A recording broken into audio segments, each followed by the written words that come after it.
욥기 두 번째 강의를 시작하겠습니다. 지난주에는 서론과 1장까지 보았는데요. 이번 주에는 2장과 3장까지 말씀을 나누겠습니다. 시간 관계상 1장과 2장이 나누어졌는데 사실은 1장과 2장은 연결되는 이야기입니다. 두 가지 장면이 두 번 반복되는 이야기이기 때문이죠. 1장에서는 하늘 이야기를 하고 땅의 이야기를 했습니다. 그러니까 하늘에서 회의가 있었는데 그 하늘에서 천상의 회의가 땅에서 욥의 삶 가운데 어떻게 이루어졌는가 이 사실을 좀 알려주었고 이제 오늘 2장에서도 다시 하늘에서의 천상 회의를 말하고 또 그 회의가 땅에서 욥의 삶 가운데 어떻게 나타나게 되었는가 이 사실을 이렇게 보여줍니다. 2장 1절을 보면 또 하루는 이렇게 좀 시작을 하죠. 우리 1장에서도 하루는 이러한 단어를 통해서 장면이 변화되고 이제 어떤 시간의 변화, 시점의 변화가 나타났다.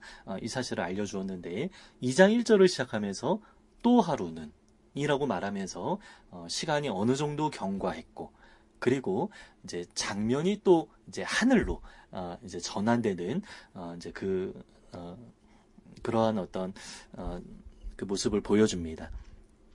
또 하루는 하나님의 아들들이 와서 천사라고 했습니다. 여호와 앞에 서고 사탄도 그들 가운데 와서 여호와 앞에 서니. 그러니까 하나님 앞에 천사와 사탄이 서는 모습이죠. 실제로 천상회의가 이제 하늘에서 있다 이렇게 좀 말하지 않았습니다. 이 천상회의가 우리에게 주는 메시지가 있는데 그것은 이제 선과 악의 대등한 대결이 아니라 하나님의 주권이 가장 높고 그 아래에 천사와 악한 사탄이 있다. 이 사실을 우리에게 좀 알려주는 것입니다. 또 한 가지 하나님의 주권은 어떠한 방식으로 나타납니까? 악한 세력을 소멸하는 방식으로 하나님의 주권이 나타나는 것이 아니라 한시적으로 허용하십니다. 이제 종말 예수님 다시 오실 때까지 그때는 이제 최종적으로 이제 악한 모든 자들이 다 소멸됩니다. 그러나 그때까지 하나님께서 악한 자들을 다루시는데 이제 사용하면서 이용하면서 이제 역사를 주관하시고 이끌어 가시는 그런 하나님의 그 주권과 역사를 이끌어 가시는 방식에 대해서 우리에게 좀 잘 알려주는 그러한 장면입니다. 자, 2절을 보면 여호와께서 사탄에게 이르시되 내가 어디서 왔느냐? 사탄이 여호와께 대답하여 이르되 땅을 두루 돌아 여기저기 다녀왔나이다. 1장에서 똑같은 내용으로 이제 반복해서 이야기를 합니다. 3절 여호와께서 사탄에게 이르시되 내가 내 종 욥을 주의하여 보았느냐 그와 같이 온전하고 정직하여 하나님을 경외하며 악에서 떠난 자가 세상에 없느니라. 자, 1장에서도 이 욥을 소개하는데 네 가지 표현을 사용했습니다. 근데 2장에서도 똑같이 하나님의 평가는 다르지 않습니다. 그와 같이 온전하고 정직하고 하나님을 경외하고 악에서 떠난 자. 세상에 이러한 자가 없습니다. 세상 모든 사람들 가운데 가장 하나님께서 으뜸으로 꼽는 사람이 바로 욥이었다라는 것입니다. 그런데 내가 나를 충동하여 까닭없이 그를 치게 하였어도 그가 여전히 자기의 온전함을 굳게 지켰느니라. 사실은 이제 욥의 1장에서 겪은 일들이 이제 그 욥의 주변의 그 재산들과 아들들, 딸들 다 죽고 이제 재산을 빼앗아가는 이제 그러한 상황들을 좀 다 겪었습니다. 그런데 이 상황이 겉으로 볼 때는 사탄이 행한 것이지만 하나님의 주권 아래에서 일어난 일이었습니다.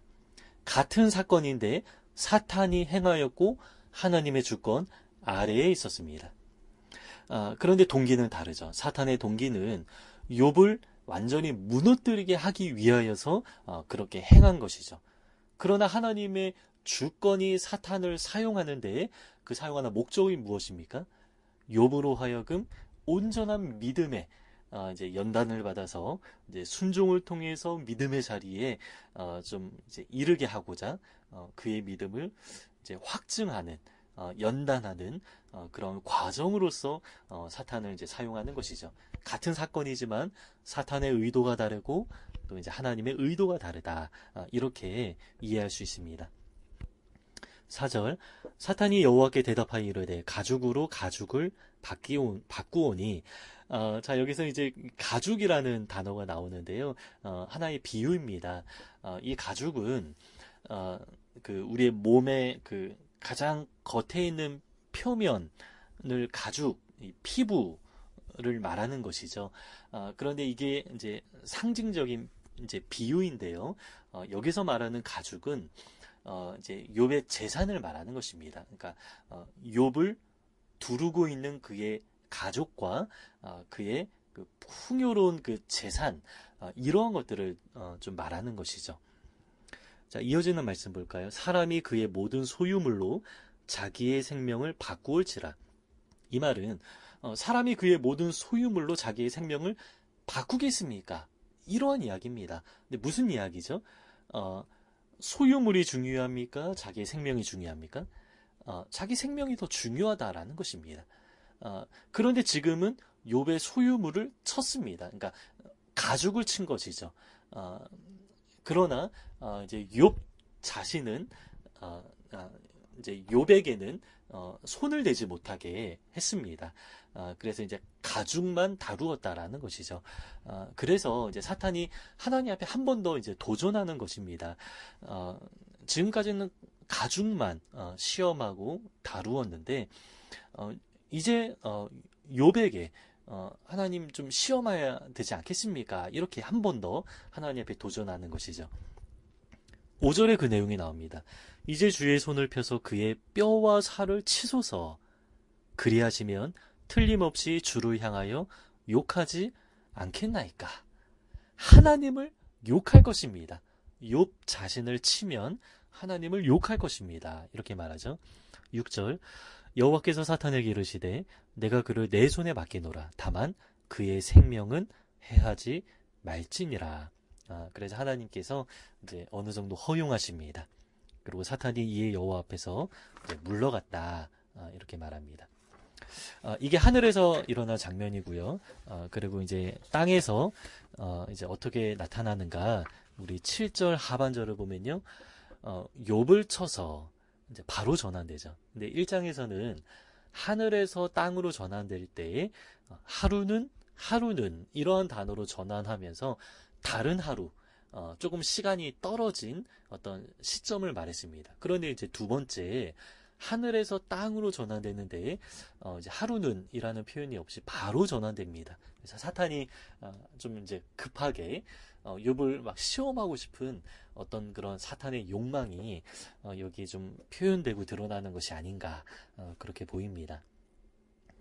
7절 하마절 욥을 쳐서 그의 발바닥에서 정수리까지 종기가 나게 한지라. 이제 피부병인데 온몸에 피부병이 나게 한 것입니다. 이게 얼마나 고통스럽겠습니까? 8절을 보면 욥이 제 가운데 앉아서 질그릇 조각을 가져다가 몸을 긁고 있더니 너무 가려워서 이제 딱딱한 이 조각으로 몸을 이제 긁는데 긁으면 시원합니까? 아니죠. 긁으면 피가 나고 더 고통스럽고 상황은 더 악화되는 그러한 상황이죠. 너무나 고통스러워지는 것입니다. 그래서 9절에서 그의 아내가 이렇게 말하죠. 그의 아내가 그에게 이르되 당신이 그래도 자기의 온전함을 굳게 지키느냐 하나님을 욕하고 죽으라. 자, 사탄이 말했습니다. 욥을 치면 분명히 그가 하나님을 주를 욕할 것입니다. 이렇게 말했습니다. 그런데 지금 아내가 욥의 모습을 보면서 이렇게 말하죠. 하나님을 욕하고 죽으라. 이렇게 아내도 사탄과 같은 이야기를 합니다. 그런데 10절에 욥이 대답합니다. 그가 이르되 그대의 말이 한 어리석은 여자의 말 같도다. 우리가 자 당신은 어리석은 여자의 말과 같다. 그러나 우리가 하나님께 복을 받았은즉 화도 받지 아니하겠느냐. 그래서 나뿐만 아니라 당신도 하나님을 욕하거나 저주하면 안 된다라는 표현이 우리가 이렇게 이제 나오는 것이죠. 그래서 욥은 자기의 어떤 그 신앙을 지킬 뿐만 아니라 이 극심한 고통 가운데에서도 권면할 수 있는, 다른 사람에게 신앙을 이제 신앙의 그 바른 태도로 권면할 수 있는 그런 사람이었다. 굉장히 대단한 그런 모습인 것이죠. 이 모든 일에 욥이 입술로 범죄하지 아니하니라.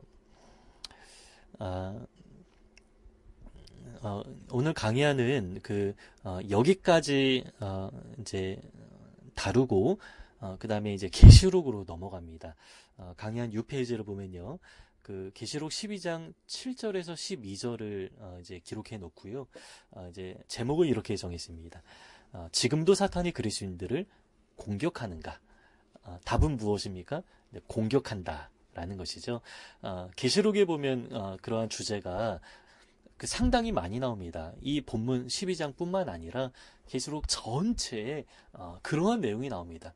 뭐 7교회 이야기로부터 이제 마지막까지 성도가 이제 하나님 나라에 들어갈 그 마지막 그날에 이르기까지 사탄이 활동하고 성도는 고난 가운데 있는다. 이러한 이야기가 얼마나 많이 나오는지 모릅니다. 그러나 하나님은 어떻게 이 고난을 다루십니까? 고난을 세상에 다 없애지 않는다라고 했습니다. 그러니까 이 이제 고난,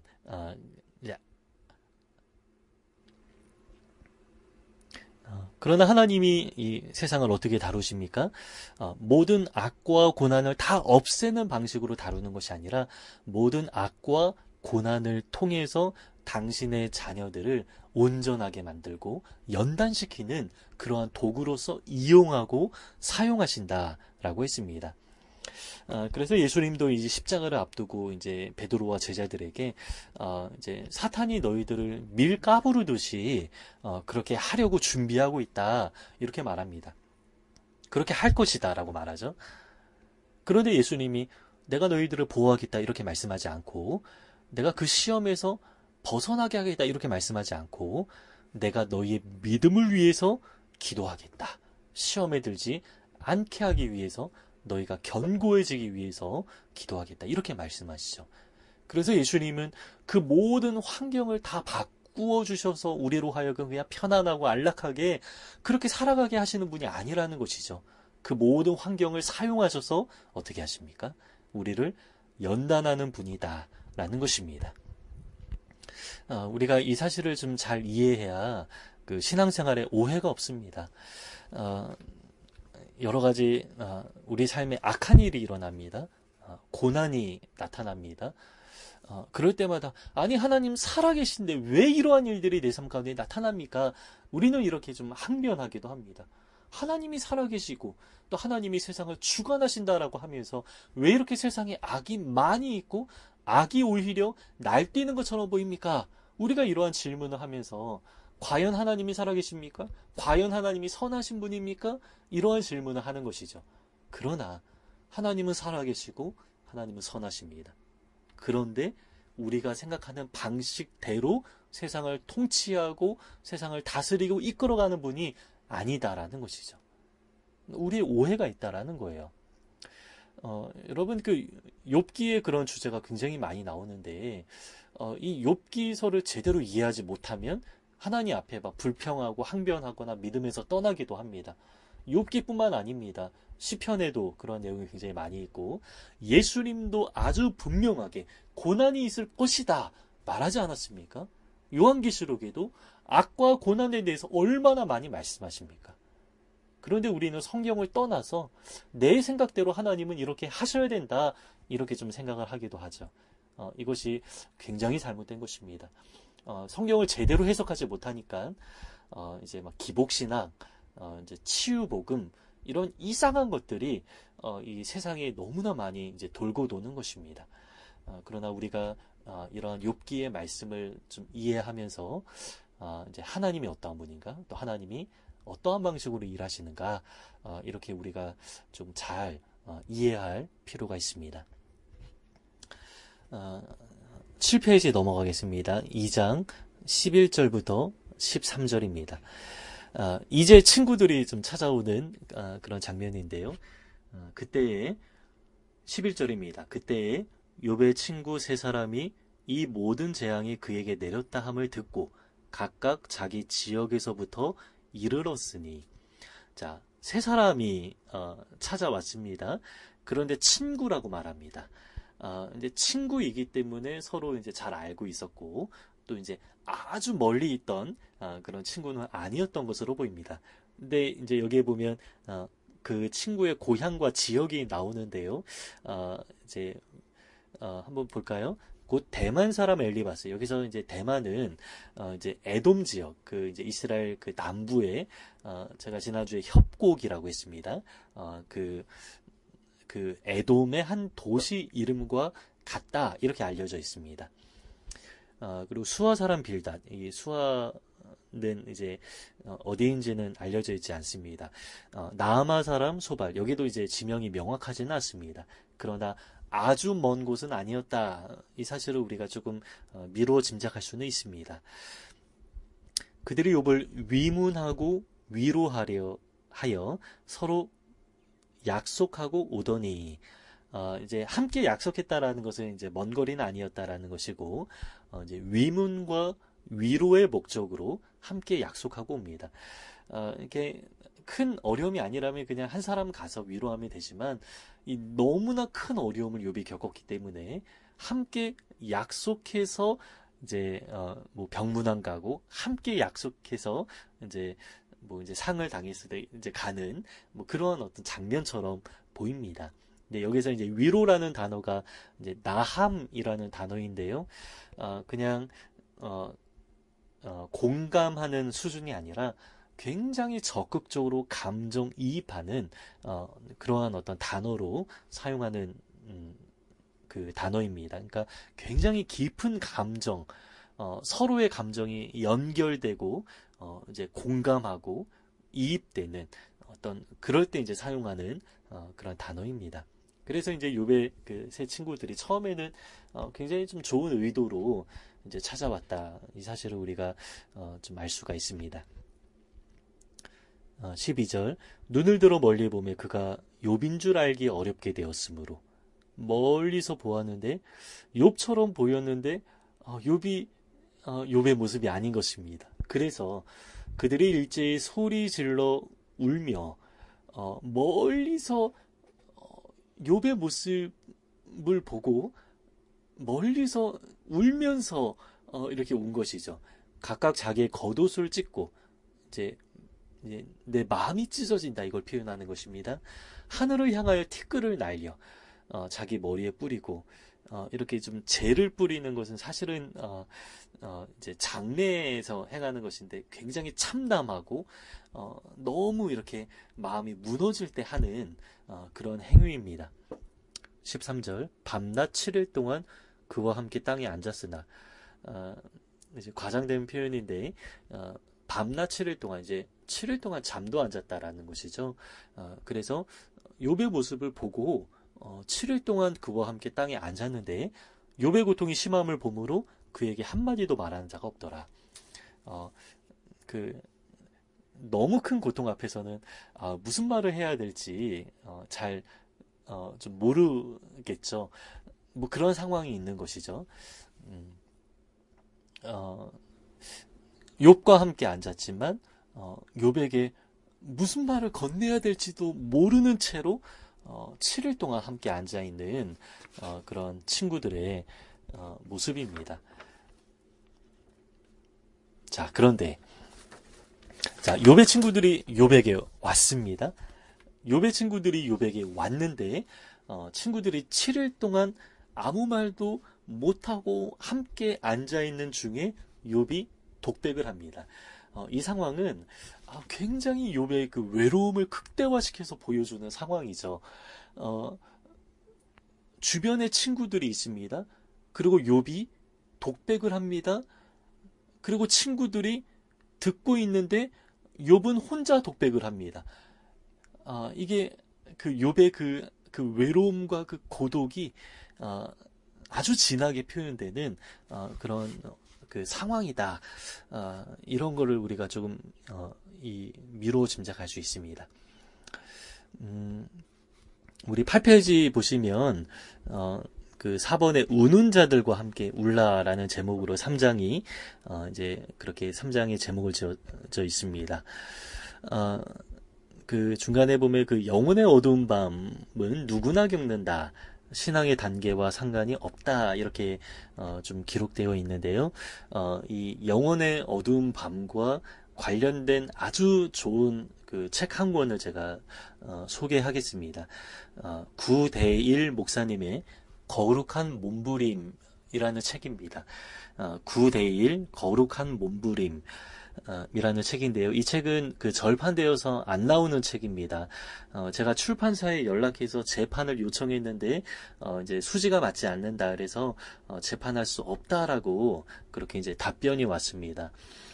그런데 이 책을 좀 찾아보니까 알라딘 중고 서점에 그 몇 권이 남아 있습니다. 그래서 이거는 이제 먼저 찾는 사람이 임자입니다. 그래서 우리 청년들이 이 알라딘에 있는 그 중고 그 서점에 나온 그 모든 책들을 좀 우리 청년들이 한번 좀 다 구입을 하면 어떨까? 뭐 그런 생각도 좀 드네요. 저는 이 책을 개인적으로 한 대여섯 권 정도 사서 이제 사람들에게 많이 선물도 하고 나눴던 그런 책이고, 아마 재판을 했다면 정말 많이 샀을 그런 책입니다. 이 구대일 목사님은 좀 우리 한국에 알려져 있는 그런 분은 아니지만 영혼의 어두운 밤과 관련하여서 이분만한 이 책만한 그런 책은 전혀 없습니다. 영혼의 어두운 밤과 관련된 그 이제 고전이 있는데요. 그 천주교의 그 수도사 십자가의 요한이라는 사람이 있습니다. 이제 그분이 쓴 어두운 밤, 니은 받침입니다. 어두운 밤이라는 책이 있습니다. 이게 고전이고요. 가장 이제 이 주제와 관련하여서는 최고로 꼽는 그런 책입니다. 그러나 제가 이제 구입해서 좀 읽어보았는데 조금 어렵고 좀 해석하는데 조금 좀 해석이 필요한 그런 부분들도 좀 많이 있습니다. 그래서 물론 고전을 이제 우리가 천루역정을 읽은 것처럼 꼭꼭 이제 씹어 먹듯이 고전을 읽는 것도 유익한데요. 이제 보편적으로 우리가 좀 잘 소화된 책으로 또 깊이 있고 이제 종합적으로 잘 다룬 그러한 내용으로 좀 보기 원한다면 구대일 목사님의 거룩한 몸부림이 단연 최고입니다. 저는 지금까지 외서와 국내서를 포함해서 이만한 책은 본 적이 없고 제가 정말로 극찬하는 그러한 책입니다. 그래서 욥기서를 우리가 함께 공부하면서 이 책도 함께 여러분들을 개인적으로 보시면 아주 유익하리라 그런 생각이 듭니다. 이제 3장을 시작하겠습니다. 이제 3장을 보면 이 욥기가 시구나 이 사실을 우리가 잘 느껴집니다. 우리가 지난 시간에 서론을 하면서 욥기는 이제 대부분이 시다 이렇게 좀 나와 있는데 이제 3장을부터 보면 이 욥의 그 감정이 막 과장되고 막 이러면서 굉장히 문학적으로 막 비유하면서 잘 표현된 그런 내용들이 아주 많이 있습니다. 그래서 저는 막 이게 논리와 이성을 따지는 것을 참 좋아하는 그런 사람인데 저의 입장에서 이거를 좀 잘 설명하기가 좀 어렵습니다. 그러나 우리가 이 욥의 독백을 읽다 보면 이성적으로 논리적으로 분석하기보다 욥의 감정이 우리에게 그대로 잘 전해지는 것을 우리가 좀 잘 느끼게 됩니다. 3장에서 욥은 저주합니다. 자, 그런데 1장과 2장에서 사탄이 하나님께 도전하면서 하나님이 그렇게 하시면 욥이 저주할 것입니다. 이렇게 말했습니다. 그런데 그 대상이 중요합니다. 사탄은 하나님을 저주할 것입니다. 이렇게 말하죠. 그러나 3장에서 욥이 저주하긴 저주합니다. 그런데 그 대상이 하나님이 아니라 자기를 향하여서 저주합니다. 그러니까 사실 저주라기보단 탄식하는 것이죠. 그래서 욥은 처음부터 끝까지 이제 하나님을 향하여서 이제 여러분 저주한다라는 것은 완전히 등을 돌리고 신앙을 저버리는 어떤 그 행위를 말하는 것이죠. 그런데 욥은 끝까지 그렇게 하지 않아요. 이제 자기를 향하여서 나의 신세를 한탄하긴 하지만 하나님 앞에서는 그렇게 하지 않습니다. 그래서 이 3장을 해석하는 데에 그 저주의 대상이 누구인가 이거를 먼저 사전적으로 이해하는 것이 아주 중요합니다. 3절부터 보겠습니다. 내가 난 날이 멸망하였더라면, 내가 태어난 날을 말하죠. 산의 아이를 베었다 하던 그 밤도 그러하였더라면. 자, 우리 3절에서는 내가 난 날, 태어난 날을 말하고요. 그리고 3절 후반부에서는 산의 아이를 베었다 하던 그 밤. 이 무엇입니까? 네, 출산과 출산 전에 잉태된 그날, 이 두 날을 말하는 것입니다. 3절에서 그렇게 두 날을 말하고 4절과 5절에서는 태어난 날에 대해서 조금 자세하게 말하고 이제 6절부터 이제 10절까지는 잉태된 날을 조금 자세하게 이야기를 합니다.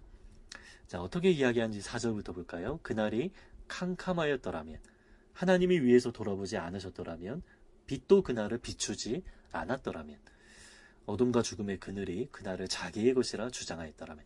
자, 어둠과 죽음의 그늘, 이 영적인 어떤 악한 세력이 뒤덮어서 내가 태어나지 못했더라면, 태어나는 중에 죽는 아이들이 고대에도 아주 많았죠. 내가 그랬더라면 얼마나 좋았을까? 오히려 그랬다면 더욱더 좋았을 것이다. 이렇게 말하는 것입니다. 그러니까 지금 요 자신이 겪는 고통이 얼마나 심하면 이렇게까지 말하죠. 자기 몸에 관련된 고통도 그런데 이제 사실 이렇게 자기 자녀들이 다 죽었습니다. 물론 아내는 멀쩡히 살아있지만 그 자녀들은 다 죽은 그런 상태이죠. 여러 가지 고통이 이렇게 좀 겹겹이 쌓여 있는 그런 욥의 모습입니다. 6절부터는 잉태된 날을 말하는데요. 그 밤이 캄캄한 어둠에 잡혔더라면, 이제 그날의 밤 이렇게 말하죠. 해 날수와 달의 수에 들지 않았더라면, 그러니까 이제 해와 달이 이제 시간과 이 날을 결정하는데, 내가 잉태된 그 밤에는 그 날은 날이 아니었으면 좋았을 것이다 이렇게 말하죠. 굉장히 문학적인 표현입니다. 그 밤에 자식을 베지 못하였다. 이건 좀 직접적인 표현이죠. 그 밤에 자식을 베지 못하였더라면, 그 밤에 즐거운 소리가 나지 않았더라면, 이게 이제 뭐 부모님의 그 관계 속에서 이제 뭐 기뻐하는 어떤 그런 그 부부 관계를 말하는 것입니다. 8절, 나를 저주하는 자들 곧 리워 야단을 격동시키기. 자, 제가 여기서 미리 이야기를 합니다. 리워 야단이 욥기 이제 38장 후반부에 나오는데요. 그 리워 야단을 이제 창조과학회에서는 이제 공룡이다 이렇게 좀 말하기도 합니다. 그러나 이제 나중에 해석을 하겠지만 리워 야단은 1, 2장에서 나온 그 악한 세력 사탄을 말하는 것입니다. 8절에서도 그렇게 해석을 해야 됩니다. 왜냐하면 리워 야단이 곧 누구다? 나를 저주하는 자들. 공룡이라고 해석하면 이 공룡이 무슨 뭐 저주하는 어떤 악한 세력입니까? 그렇지 않죠. 그래서 리워 야단을 가리켜서 이제 나를 저주하는 자 이렇게 말하는 것은 곧 이제 악한 세력이다, 사탄이다 이렇게 좀 해석해야 된다라는 것입니다. 왜 그렇게 해석해야 되는지는 이제 나중에 함께 나누겠습니다. 익숙한 자들이 그 밤을 저주하였더라면, 그 밤에 새벽별들이 어두웠더라면, 그 밤이 광명을 발할지라도 얻지 못하며 동틈을 보지 못하였더라면 좋았을 것을. 이는 내 모태의 문을 닫지 아니하며 내 눈으로 환난을 보게 하였음이로구나. 그래서 이 자신을 이렇게 저주하는데 굉장히 문학적인 표현을 사용하면서 비유와 상징과 때로 직접적인 표현들을 이제 다양하게 사용하면서 내가 오히려 태어나지 않았더라면 너무 좋았을 것이다 이렇게 좀 이야기를 합니다. 그런데요, 욥은 이렇게 자기의 어떤 그 태어난 날과 잉태된 날을 이렇게 탄식하지만 사실은 이렇게 탄식한다라는 것 그 자체가 살아있다라는 증거입니다. 만약에 욥이 자기 고통이 너무 심해서 절망하고 삶을 포기했다면 이러한 탄식을 할 필요가 없습니다. 그냥 조용히 자살하면 되는 것입니다. 그러나 욥은 그러한 선택을 하지 않고 이 고통을 끌어안으면서 탄식합니다. 그리고 끝까지 살아갑니다. 탄식한다라는 것은 살아있다라는 증거이면서 욥이 자기에게 이게 당한 모든 고난을 직면하면서 다 끌어안으면서 고통하고 있다. 고통을 외면하지 않고 다 끌어안고 이렇게 좀 살아가고 있는 그러한 이 욥의 모습을 잘 보여줍니다. 물론 이게 처음 초반이지만 이제 끝까지 욥은 삶을 포기하지 않습니다. 그래서 완전히 이제 체념하거나 이제 포기하지 않는 그런 욥의 모습을 우리가 지금 3장에서 보고 있고 앞으로도 계속해서 좀 보게 될 것입니다. 9페이지 보면요. 우리 또 이어지는 탄식을 보겠습니다. 11절. 어찌하여 내가 태에서 죽어 나오지 아니하였던가? 어찌하여 내 어머니가 해산할 때에 내가 숨지지 아니하였던가? 이게 어찌하여 이렇게 좀 말하죠. 근데 완전히 절망한 사람이라면 이렇게 어찌하여 이렇게 말하지 않아요. 항변도 안 합니다. 그러나 욥은 계속 질문하고 하나님 앞에서 끊임없이 이 문제를 좀 해결하고 싶어서 이 발버둥치는 그런 이 욥의 모습을 이렇게 잘 보여줍니다. 12절. 어찌하여 무릎이 나를 받았던가? 어찌하여 내가 젖을 빨았던가? 여기서도 어찌하여 무릎이 나를 받은 것은 아버지가 그 양육하는 그 모습을 말하는 것이고요. 또 이어지는 내가 젖을 빨았던가, 이건 이제 어머니가 이제 욥이 아이 때 안고 이제 젖을 물리는 그런 모습, 이제 아버지와 어머니의 그 양육을 이렇게 표현했습니다. 13절. 그렇지 아니하였던들 이제는 내가 평안히 누워서 자고 쉬었을 것이니. 자, 쉼과 관련된 네 가지 단어를 나열했습니다.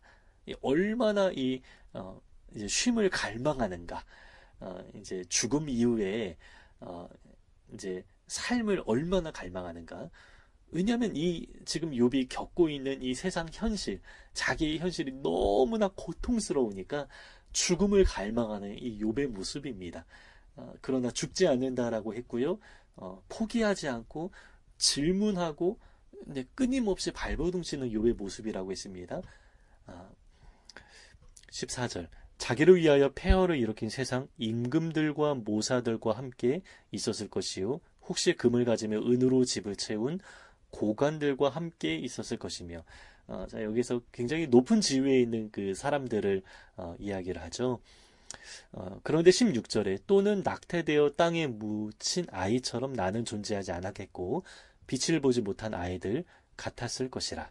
죽으면 다 똑같이 된다라는 것이, 임금, 모사, 고관들과 함께 똑같이 된다라는 거예요.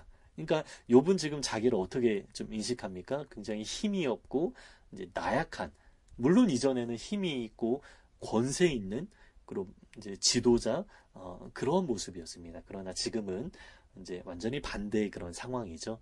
그러나 죽으면 그들과 함께 평안히 누워서 자고 쉰다. 이렇게 말하는 것입니다. 그래서 이제 그 죽음을 갈망한다라기보다 이제 안식을 갈망하는 그런 욥의 모습입니다. 17절.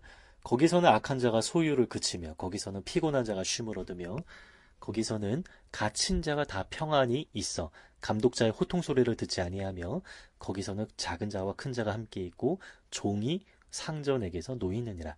자, 거기서는 계속 반복하죠. 자, 11절 초반부부터는 어찌하여 이렇게 이 세상 현실에 대해서 탄식하는데, 이제는 거기서는 이라고 말하면서 이 세상과 다른 죽음 이후의 삶이 이제 그 어떠한가? 세상과 다르다. 이제 안식과 쉼이 있다. 뭐 이러한 어떤 이야기로 이제 끌어나가는 것입니다. 이어지는 문단 보겠습니다. 20절부터 26절입니다. 이제 여기서도 이제 어찌하여 이렇게 말하죠. 어찌하여 고난당하는 자에게 빛을 주셨으며 마음이 아픈 자에게 생명을 주셨는고. 자, 빛과 생명은 내가 태어났다라는 것이죠. 태어났는데 고난과 아픔이 있다. 이렇게 말하는 것입니다. 그래서 어찌하여 하나님이 나를 태어나게 하셨으면서 고난과 아픔을 주시는가? 이렇게 항변하는 것이죠. 21절 이러한 자는 죽기를 바라도 오지 아니하니 땅을 파고 숨긴 보배를 찾음보다 죽음을 구하는 것을 더하다가 무덤을 찾아 얻으면 심히 기뻐하고 즐거워하나니. 자, 땅을 파고 숨긴 보배를 찾음보다, 이 땅을 파서 그 보화를 찾으면 얼마나 기쁩니까? 그런데 그보다 무덤을 찾아 얻으면 심히 기뻐하고 즐거워한다. 그러니까 또한 보화를 찾는 그 기쁨보다 죽음을 더, 그러니까 사실 죽음이라기보다 안식을 더 이제 갈망하는 그런 욥의 모습, 이 욥의 그 간절한 그 마음을 표현하는 것입니다. 23절 하나님에게 둘러싸여 길이 아득한 사람에게 어찌하여 빛을 주셨는고 나는 음식 앞에서도 탄식이 나며. 우리 청년들 음식을 얼마나 좋아합니까? 막 이렇게 먹고 싶고 막 침샘이 막 이렇게 막 돋구어지고 그리고 음식은 분위기도 너무 즐겁게 하는 것이고 사람을 이렇게 좀 힘을 주고 또 즐거움을 주는 것이 음식이죠. 그런데 음식 앞에서도 탄식이 나며 내가 앓는 소리는 물이 쏟아지는 소리 같구나. 이 물이 쏟아지는 소리가 얼마나 이제 큽니까? 뭐 이제 뭐 세면대나 이렇게 물 소리, 뭐 샤워할 때나. 그런데 이제 여기서 물이 쏟아지는 소리는 이제 자연의 소리, 뭐 시내가 흐르고, 네, 폭포수가 쏟아지고, 뭐 이러한 아주 웅장한 소리를 말하는 것이죠. 그런데 내가 앓는 소리에 물이 쏟아지는 소리를 이제 비유합니다. 그 정도로 내가 고통스럽다. 이제 이 병원에서 또 이제 뭐 그런 소리 여러분 얼마나 뭐 직접 들어보면 너무 고통스러울 것 같아요. 그런데 뭐 TV나 뭐 이제 영화나 우리가 좀 종종 듣고 상상하기도 하죠. 병원에서 너무 고통스러워서 막 소리를 지르는 이제 암 말기 환자들이 막 이렇게 소리를 지르는 그러한 모습을 우리가 좀 연상할 수 있습니다. 25절 내가 두려워하는 그것이 내게 임하고 내가 무서워하는 그것이 내 몸에 미쳤구나. 나에게는 평온도 없고 안일도 없고 휴식도 없고 세 가지가 없습니다. 평온이 없고요. 안일이 없고 휴식이 없고 이렇게 내가 갈망하는 세 가지는 없고 다만 불안만이 있구나. 그래서 욥에게 남은 것은 이제 고난을 겪으면서 내가 너무나 불안하다 이렇게 좀 고백합니다. 저는 이 고백을 좀 보면서 우리 성도의 그 삶의 모습이 좀 이와 비슷하다 이런 생각이 듭니다. 물론 우리가 믿음을 가지고 확신을 가지고 기쁨과 평안 가지고 신앙생활 해야 된다 이렇게 말하기도 하지만 우리의 현실이 어떻습니까? 하나님의 말씀에 순종하려면 다소 불안함을 극복해야 됩니다. 세상 사람들이 넓은 길을 걸어가는데 그 길을 우리가 눈으로 볼 때는 안전해 보입니다. 세상 사람들의 이야기를 들으면 그렇게 살아가는 것이 좀 되게 안전하게 느껴집니다. 뭐 보험 든든하게 이렇게 해놓고 저축도 든든하게 이렇게 좀 이렇게 뭐 잘 해놓으면서 또 노후를 뭐 준비하고 대비하고 이래야 안전하고 든든하게 살아갈 것만 같습니다. 그러나 주님이 우리에게 요구하시는 길은 좀 다소 불안하죠. 말씀이 굉장히 파격적인 말씀도 있고요. 또 이제 상징적으로 말하면 좁은 길이다, 좁고 험하고 협착한 길이다. 예수님이 직접 그렇게 말씀하셨습니다. 그러니까 예수님의 말씀대로 살아가면 여러분 그 길이 어떻습니까? 불안한 거예요. 넘어질까? 낭떠러지에 떨어질까? 이 두려움이 생길 수밖에 없는 것이 우리의 실존이다. 우리의 현실이다. 이렇게 여러분 말할 수밖에 없는 것입니다. 그래서 우리 그리스도인들이 예수님의 말씀에 정말 그대로 순종하고 살아가려면 다소 이 불안함, 이걸 안고 살아가야 하는 것이죠. 이 불확실함, 이것을 뚫고 극복하면서 이제 살아가야 하기 때문에 불안과 불확실함이 우리의 인생 가운데 늘 끊이지 않고 나타난다. 그러나 그 가운데서 하나님의 말씀과 또 하나님의 이 약속의 그 소망을 우리가 바라보면서 한 걸음씩 걸어나가는 것, 이것이 바로 우리 성도의 그 삶의 모습이다.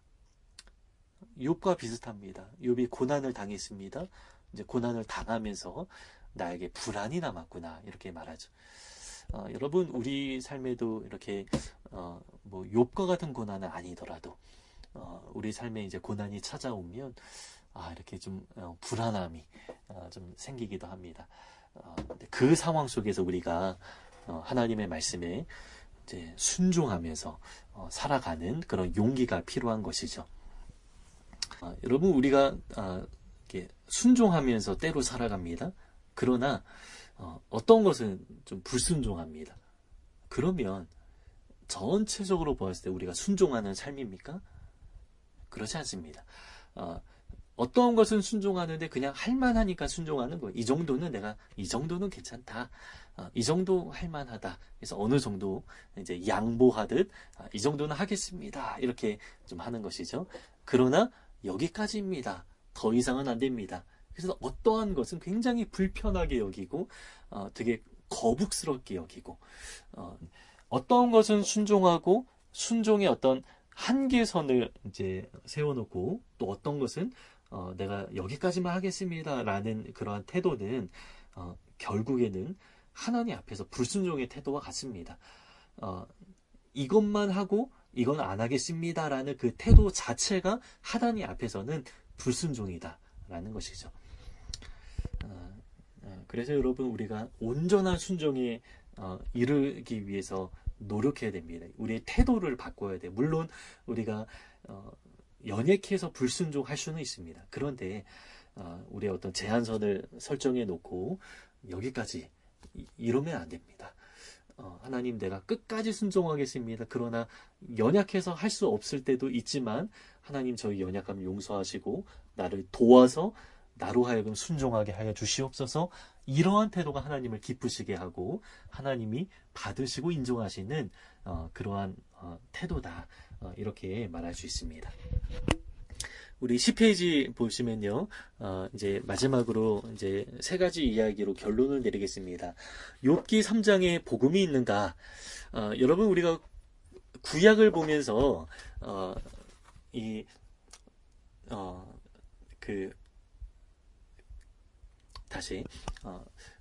자, 욥기 3장에 복음이 있는가?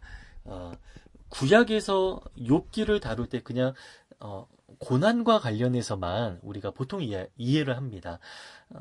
그러나 이 크리스토퍼 애쉬는 욥기와 복음과 연결합니다.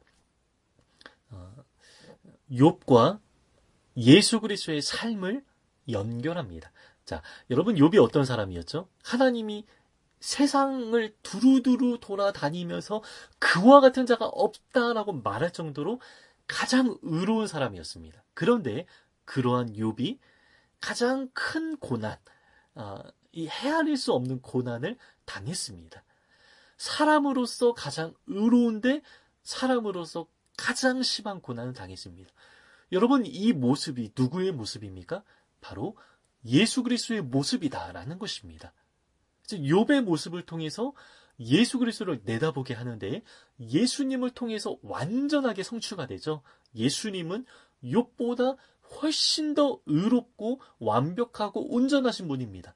그런데 예수님은 욥보다 훨씬 더 깊고 깊은 큰 고통과 절망을 경험하셔야 했습니다. 그래서 이러한 면에서 욥과 예수 그리스도를 연결할 수 있다는 것이죠. 그리고 우리도 연결이 됩니다. 왜냐하면 예수님께서 이제 우리에게 이제 나를 따르라 말씀하시고 내가 보여준 삶을 너희도 그대로 이제 살아야 된다. 우리가 이제 예수 그리스도를 닮아야 된다.